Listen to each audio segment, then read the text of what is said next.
मुक्ति मार्ग मुंशी प्रेमचंद। सिपाही को अपनी लाल पगड़ी पर, सुंदरी को अपने गहनों पर और वैद्य को अपने सामने बैठे हुए रोगियों पर जो घमंड होता है, वही किसान को अपने खेतों को लहराते हुए देखकर होता है। झींगुर अपने ऊख के खेतों को देखता तो उस पर नशा सा छा जाता। 3 बीघे ऊख थी, इसके 600 रू तो अनायास ही मिल जाएंगे, और जो कहीं भगवान ने दाढ़ी तेज कर दी तो फिर क्या पूछना। दोनों बैल बुढ़े हो गए, अब की नई गोई बटेसर के मेले से ले आएगा।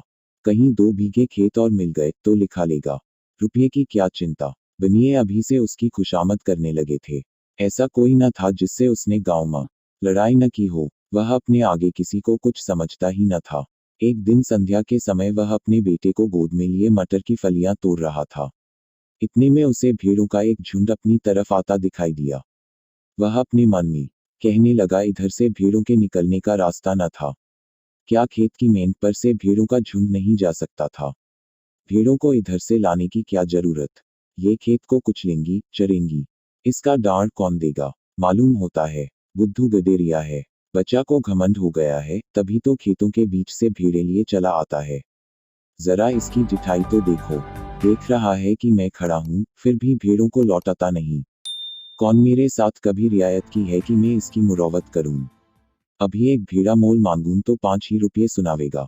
सारी दुनिया में 4 रुपये के कंबल बिकते हैं, पर यह 5 रुपये से नीचे की बात नहीं करता। इतने में भेड़ें खेत के पास आ गईं। झींगुर ने ललकार कर कहा, अरे ये भेड़ कहाँ लिए आते हो? बुद्धू नम्र भाव से बोला, महतो, डांड पर से निकल जाएंगी। घूमकर जाऊंगा तो कोस भर का चक्कर पड़ेगा। झींगुर, तो तुम्हारा चक्कर बचाने के लिए मैं अपने खेत क्यों कुचलवाऊं? डांड ही पर से ले जाना है तो और खेतों के डांड से क्यों नहीं ले गए? क्या मुझे कोई चूहड़ चमार समझ लिया है, या धन का घमंड हो गया है? लौटाओ इनको। बुद्धू महतो, आज निकल जाने दो, फिर कभी इधर से आऊं तो जो सजा चाहे देना। झींगुर कह दिया कि लौटाओ इन्हें। अगर एक भेड़ भी मेड़ पर आई तो समझ लो तुम्हारी खैर नहीं। बुद्धू महतो, अगर तुम्हारी एक बेल भी किसी भेड़ के पैरों तले आ जाए तो मुझे बैठाकर 100 गालियां देना। बुद्धू बातें तो बड़ी नम्रता से कर रहा था, किंतु लौटाने में अपनी हीठ ही समझता था। उसने मन में सोचा, इसी तरह जरा जरा धमकियों पर भेड़ों को लौटाने लगा तो फिर मैं भेड़ें चरा चुका। आज लौट जाऊं तो कल को कहीं निकलने का रास्ता ही न मिलेगा। सभी रोग जमाने लगेंगे। बुद्धू भी पोड़ा आदमी था। 12 कोड़ी भेड़ें थी। उन्हें खेतों में बिठाने के लिए फी रात 8 आने कोड़ी मजदूरी मिलती थी। इसके उपरांत दूध बेचता था, ऊन के कंबल बनाता था। सोचने लगा, इतने गर्म हो रहे हैं, मेरा कर ही क्या लेंगे? कुछ इनका दबैल तो हूं नहीं। भेड़ों ने जो हरी हरी पत्तियां देखी तो अधीर हो गईं। खेत में घुस पड़ी। बुद्धू उन्हें डंडों से मार मार कर खेत के किनारे हटाता था और वे इधर उधर से निकलकर खेत में जा पड़ती थी। झींगुर ने आग होकर कहा, तुम मुझसे हेकड़ी जताने चले हो, तुम्हारी सारी हेकड़ी निकाल दूंगा। बुद्धू तुम्हें देखकर चौंकती हैं। तुम हट जाओ तो मैं सबको निकाल ले जाऊं। झींगुर ने लड़के को तो गोद से उतार दिया और अपना डंडा संभालकर भेड़ों पर पिल पड़ा। धोबी भी इतनी निर्दयता से अपने गधे को न पीटता होगा। किसी भेड़ की टांग टूटी, किसी की कमर टूटी, सबने बेबे का शोर मचाना शुरू किया। बुद्धू चुपचाप खड़ा अपनी सेना का विध्वंस अपनी आंखों से देखता रहा। वह न भेड़ों को हाँकता था, न झींगुर से कुछ कहता था, बस खड़ा तमाशा देखता रहा।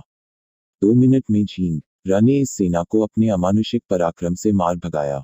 मेष दल का संहार करके विजय गर्व से बोला, अब सीधे चले जाओ, फिर इधर से आने का नाम न लेना। बुद्धू ने आहत भेड़ों की ओर देखते हुए कहा, झींगुर, तुमने यह अच्छा काम नहीं किया, पछताओगे। 2 केले को काटना भी इतना आसान नहीं जितना किसान से बदला लेना। उसकी सारी कमाई खेतों में रहती है या खलिहानों में।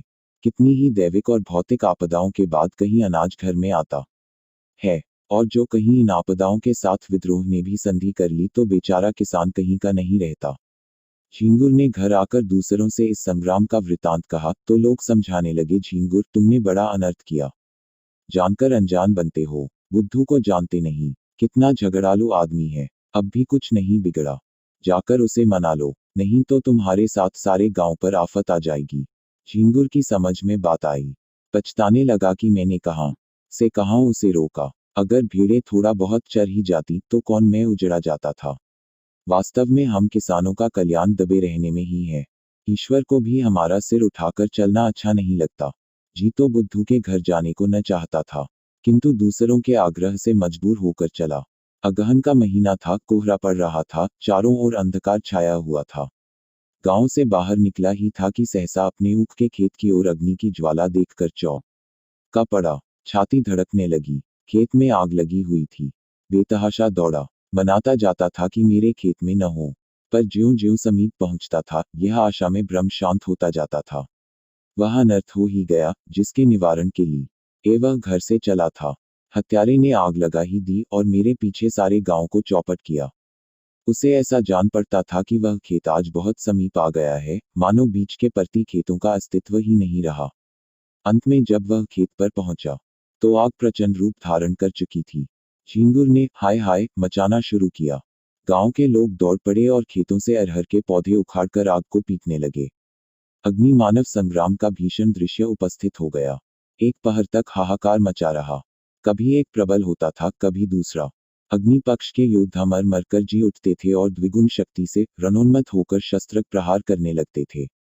मानव पक्ष में जिस योद्धा की कीर्ति सबसे उज्ज्वल थी, वह बुद्धू था। बुद्धू कमर तक धोती चढ़ाए, प्राण हथेली पर लिए अग्निराशि में कूद पड़ता था और शत्रुओं को परास्त करके बाल बाल बचकर निकल आता था। अंत में मानव दल की विजय हुई, किंतु ऐसी विजय जिस पर हार भी हंसती। गांव भर की ऊख जलकर भस्म हो गई और ऊख के साथ सारी अभिलाषाएं भी भस्म हो गईं। 3. आग किसने लगाई यह खुला हुआ भेद था, पर किसी को कहने का साहस न था। कोई सबूत नहीं, प्रमाणहीन तर्क का मूल्य ही क्या। झींगुर को घर से निकलना मुश्किल हो गया। जिधर जाता ताने सुनने पड़ते। लोग प्रत्यक्ष कहते थे, यह आग तुमने लगवाई, तुम ही ने हमारा सर्वनाश किया, तुम ही मारे घमंड के धरती पर पैर न रखते थे, आपके आप गए, अपने साथ गांव भर को डुबो दिया। बुद्धू को न छेड़ते तो आज क्यों यह दिन देखना पड़ता। झींगुर को अपनी बर्बादी का इतना डैख न था, जितना इन जली कटी बातों का। दिन भर घर में बैठा रहता। पूस का माह ना आया, जहां सारी रात कोल्हू चला करते थे, गुड़ की सुगंध उड़ती रहती थी, भट्ठियां जलती रहती थीं और लोग भट्ठियों के सामने बैठे हुक्का पिया करते थे, वहां सन्नाटा छाया हुआ था। ठंड के मारे लोग सांझ ही से केव अड़े बंद करके पड़ रहते और झींगुर को कोसते। माघ और भी कष्टदायक था। ऊख केवल धनदाता ही नहीं, किसानों का जीवनदाता भी है। उसी के सहारे किसानों का जाड़ा कटता है। गरम रस पीते हैं, ऊख की पत्तियां तापते हैं, उसक गोड़े पशुओं को खिलाते हैं। गांव के सारे कुत्ते जो रात को भट्ठियों की राख में सोया करते थे, ठंड से मर गए। कितने ही जानवर चारे के अभाव से चल बसे। शीत का प्रकोप हुआ और सारा गांव खांसी बुखार में ग्रस्त हो गया। और यह सारी विपत्ति झींगुर की करनी थी, अभागे हत्यारे झींगुर की। झींगुर ने सोचते सोचते निश्चय किया कि बुद्धू की दशा भी अपनी ही सी बनाऊंगा। उसके कारण मेरा सर्वनाश हो गया और चैन की बंशी बजा रहा है। मैं भी उसका सर्वनाश करूंगा। जिस दिन इस घातक कलह का बीजारोपण हुआ, उसी दिन से बुद्धू ने इधर आना छोड़ दिया था। झींगुर ने उससे रबत जबत बढ़ाना शुरू किया। वह बुद्धू को दिखाना चाहता था कि तुम्हारे ऊपर मुझे बिल्कुल संदेह नहीं है। एक दिन कंबल लेने के बहाने गया, फिर दूध लेने के बहाने गया। बुद्धू उसका खूब आदर सत्कार करता। चिलम तो आदमी दुश्मन को भी पिला देता है, वह उसे बिना दूध और शरबत पिलाए ना आने देता। झींगुर आजकल एक सन लपेटने वाली कल में मजदूरी करने जाया करता था। बहुधा कई कई दिनों की मजदूरी इकट्ठी मिलती थी। बुद्धू ही की तत्परता से झींगुर का रोजाना खर्च चलता था। अतएव झींगुर ने खूब रबत जबत बढ़ा लिया। एक दिन बुद्धू ने पूछा, क्यों झींगुर, अगर अपनी ऊख जलाने वाले को पा जाओ तो क्या करो, सच कहना। झींगुर ने गंभीर भाव से कहा, मैं उससे कहूं, भैया तुमने जो कुछ किया बहुत अच्छा किया। मेरा घमंड तोड़ दिया, मुझे आदमी बना दिया। बुद्धू में जो तुम्हारी जगह होता तो बिना उसका घर जलाए न मानता। झींगुर 4 दिन की जिंदगानी में बैर विरोध बढ़ाने से क्या फायदा है। मैं तो बर्बाद हुआ ही, अब उसे बर्बाद करके क्या पाऊंगा। बुद्धू बस यही आदमी का धर्म है। पर भय क्रोध के बस में होकर बुद्धि उल्टी हो जाती है। 4. फागुन का महीना था। किसान ऊख बोने के लिए खेतों को तैयार कर रहे थे। बुद्धू का बाजार गर्म था। भेड़ों की लूट मची हुई थी। 2-4 आदमी नित्य द्वार पर खड़े खुशामदी किया करते। बुद्धू किसी से सीधे मुंह बात न करता। भेड़ रखने की फीस दूनी कर दी थी। अगर कोई ऐतराज करता तो बेलाग कहता, तो भैया भेड़े तुम्हारे गले तो नहीं लगाता हूं। जीना चाहे मत रखो, लेकिन मैंने जो कह दिया है उससे एक कौड़ी भी कम नहीं हो सकती। गरज थी, लोग इस रुखाई पर भी उसे घेरे ही रहते थे, मानो पंडे किसी यात्री के पीछे हों। लक्ष्मी का आकार तो बहुत बड़ा नहीं, और वह भी समयानुसार छोटा बड़ा होता रहता है, यहाँ तक कि कभी वह अपना विराट आकार समेटकर उसे कागज के चंद अक्षरों में छिपा लेती है। कभी कभी मनुष्य की जिह्वा पर जा बैठती है, आकार का लोप हो जाता है, किंतु उनके रहने को बहुत स्थान की जरूरत होती है। वह आई और घर बढ़ने लगा। छोटे घर में उनसे नहीं रहा जाता। बुद्धू का घर भी बढ़ने लगा। द्वार पर बरामदा डाला गया, 2 की जगह 6 कोठरियां बनवाई गईं। यूं कहिए कि मका न नए सिरे से बनने लगा। किसी किसान से लकड़ी मांगी, किसी से खपरों का आमा लगाने के लिए उपले, किसी से बांस और किसी से सरकंडे। दीवार की उठवाई देनी पड़ी, वह भी नकद नहीं, भेड़ों के बच्चों के रूप में। लक्ष्मी का यह प्रताप है। सारा काम बेगार में हो गया। मुफ्त में अच्छा खासा घर तैयार हो गया। गृह प्रवेश के उत्सव की तैयारियां होने लगी। इधर झींगुर दिन भर मजदूरी करता तो कहीं आधा पेट न मिलता। बुद्धू के घर कंचन बरस रहा था, झींगुर जलता था, तो क्या बुरा करता था। यह अन्याय किससे सहा जाएगा। एक दिन वह टहलता हुआ चमारों के टोले की तरफ चला गया। हरिहर को पुकारा। हरिहर ने आकर राम राम की और चिलम भरी। दोनों पीने लगे। यह चमारों का मुखिया बड़ा दुष्ट आदमी था। सब किसान इससे थर थर कांपते थे। झींगुर ने चिलम पीते पीते कहा, आजकल फाग वाग नहीं होता क्या? सुनाई नहीं देता। हरिहर, फाग क्या हो, पेट के धंधे से छुट्टी ही नहीं मिलती। कहो, तुम्हारी आजकल कैसी निपटी है? झींगुर, क्या निपटी है? नकटा जिया बुरे हवाल। दिन भर कल में मजदूरी करते हैं तो चूल्हा जलता है। चांदी तो आजकल बुद्धू की है, रखने को ठौर नहीं मिलता। नया घर बना, भीड़ें और ली हैं। अब गृह पर बेस की धूम है। सातों गांव में सुपारी जाएगी। हरिहर, लक्ष्मी मैया आती है तो आदमी की आंखों में सील आ जाता है, पर उसको देखो, धरती पर पैर नहीं रखता। बोलता है तो ऐंठ ही कर बोलता है। झींगुर, क्यों न ऐंठे? इस गांव में कौन है उसकी टक्कर का? पर यार, यह अनीति तो नहीं देखी जाती। भगवान देख तो सिर झुकाकर चलना चाहिए। यह नहीं कि अपने बराबर किसी को समझे ही नहीं। उसकी डींग सुनता हूं तो बदन में आग लग जाती है। कल का बानी आज का सेठ चला है हम ही से अकड़ने। अभी कल लंगोटी लगाए खेतों में कौए हनकाया करता था, आज उसका आसमान में दिया जलता है।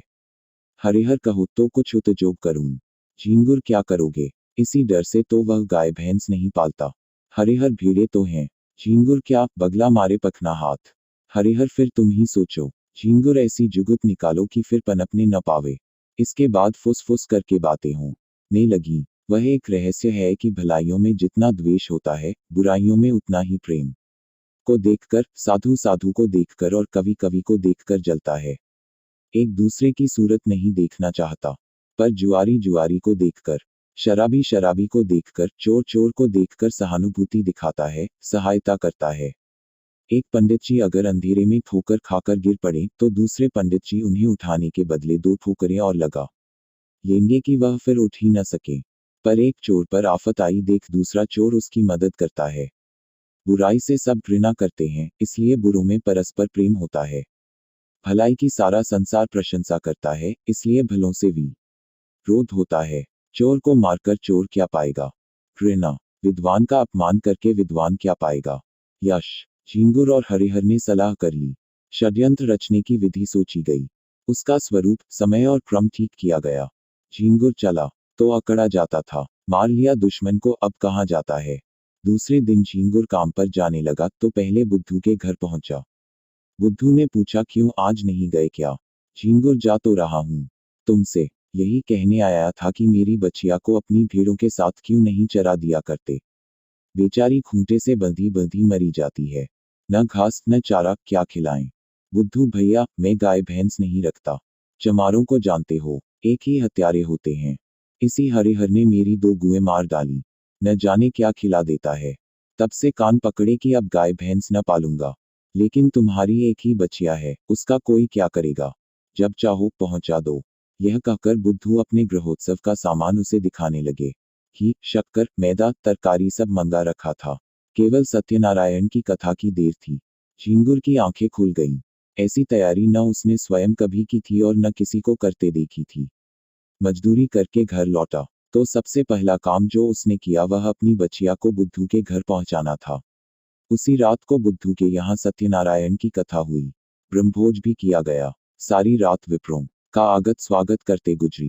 भीड़ों के झुंड में जाने का अवकाश ही न मिला। प्रातःकाल भोजन करके उठा ही था, क्योंकि रात का भोजन सवेरे मिला कि एक आदमी ने आकर खबर दी, बुद्धू तुम यहाँ बैठे हो, उधर भीड़ों में बच्चियां मरी पड़ी है। भले आदमी, उसकी पगहिया भी नहीं खोली थी। बुद्धू ने सुना और मानो ठोकर लग गई। झींगुर भी भोजन करके वहीं बैठा था। बोला, हाय हाय मेरी बच्चिया, चलो जरा देखूं तो। मैंने तो पगहिया नहीं लगा ली थी। उसे भीड़ों में पहुंचाकर अपने घर चला गया। तुमने यह पगहिया कब लगा दी? बुद्धू, भगवान जाने जो मैंने उसकी पगहिया देखी भी हो। मैं तो तब से भीड़ों में गया ही नहीं। झींगुर, जाते न तो पगहिया कौन लगा देता? गए होगे, याद न आती होगी।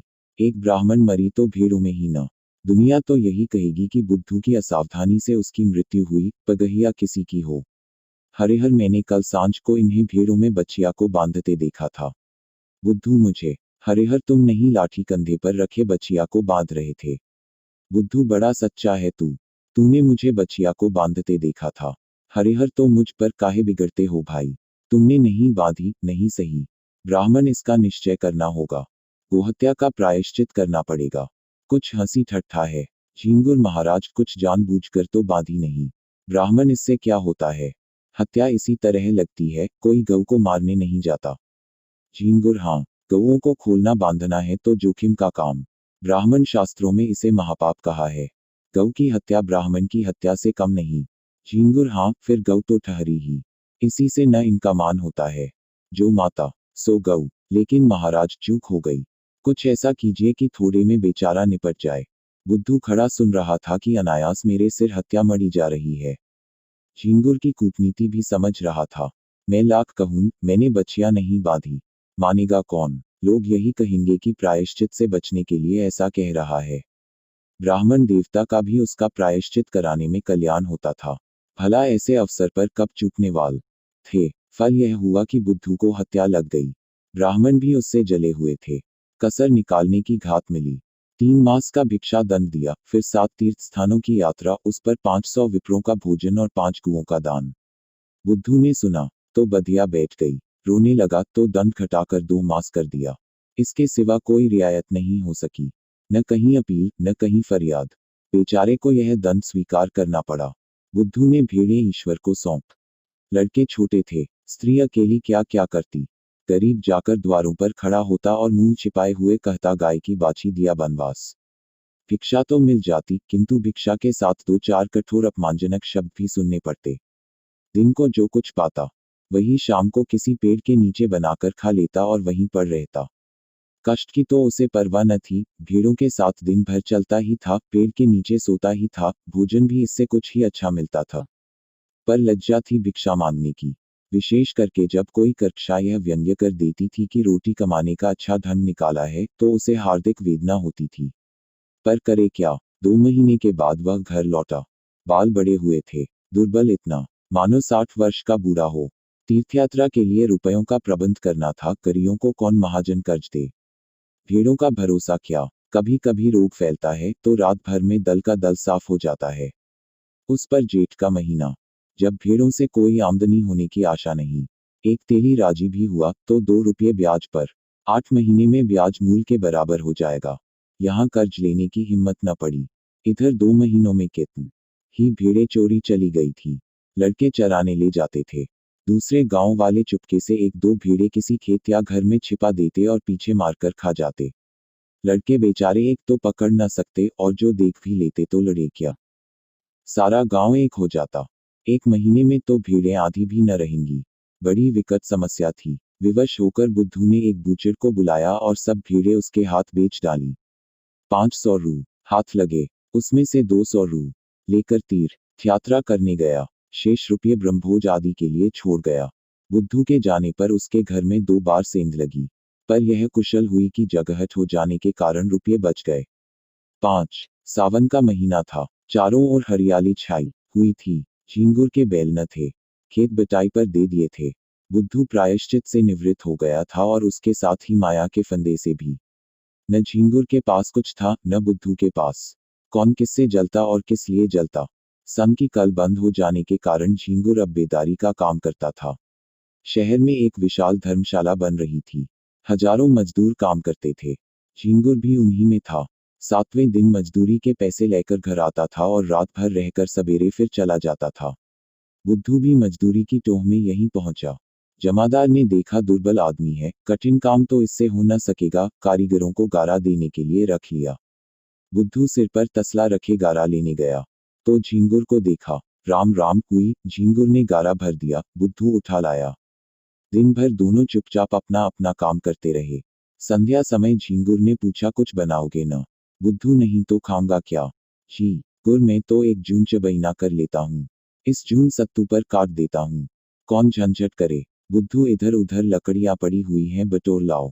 आटा मैं घर से लेता आया हूँ। घर ही पिसवा लिया था। यहाँ तो बड़ा महंगा मिलत है।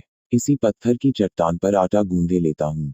तुम तो मेरा बनाया खाओगे नहीं, इसलिए तुम ही रोटियां सेंको, मैं बना दूंगा। झींगुर, तवा भी तो नहीं है। बुद्धू, तवे बहुत हैं, यही गारे का तसला मांझे लेता हूँ। आग जली, आटा गूंधा गया। झींगुर ने कच्ची पक्की रोटियां बनाई। बुद्धू पानी लाया। दोनों ने लाल मिर्च और नमक से रोटियां खाईं। फिर चिलम भरी गई। दोनों आदमी पत्थर की सिलों पर लेटे और चिलम पीने लगे। वाह, अधू ने कहा, तुम्हारी ऊख में आग मैंने लगाई थी। झींगुर ने विनोद के भाव से कहा, जानता हूँ। थोड़ी देर बाद झींगुर बोला, बच्चियां मैंने ही बांधी थी और हरिहर ने उसे कुछ खिला दिया था। बुद्धू ने भी वैसे ही भाव से कहा, जानता हूँ। फिर दोनों सो गए।